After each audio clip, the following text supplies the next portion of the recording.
ఉమ్మడి గుంటూరు జిల్లాలో గుంటూరు పశ్చిమ నియోజకవర్గ ఎమ్మెల్యే గల్లా మాధవి పనితీరే వేరు. ఆమె ఎమ్మెల్యేగా పనిచేయడం మొదటిసారి అయినా ఆమె చేసే ప్రజా కార్యక్రమాలకు నియోజకవర్గ ప్రజలు ఆకర్షితులవుతున్నారు. ఎమ్మెల్యేగా గెలిచిన తర్వాత ఆమె నియోజకవర్గంలో స్కూటీపై తిరుగుతూ ప్రజల సమస్యలు తెలుసుకుని వాటిని పరిష్కరించి ప్రజలకు దగ్గరవుతూ వచ్చారు.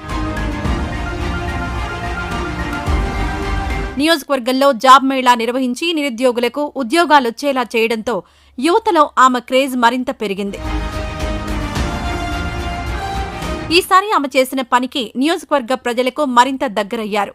అన్నా క్యాంటీన్లు రీఓపెన్ చేసినప్పుడు తప్ప ఇప్పటివరకు ఎమ్మెల్యేలు ఎవ్వరూ కూడా అన్నా క్యాంటీన్కు వెళ్లిన పరిస్థితి లేదు.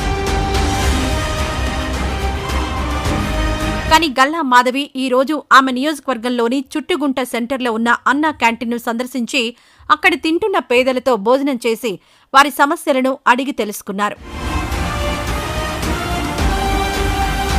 ఇలా అనునిత్యం ప్రజల్లో తిరుగుతూ వాళ్ల సమస్యలను తెలుసుకుంటూ ప్రజల్లో మమేకమవుతున్నారు.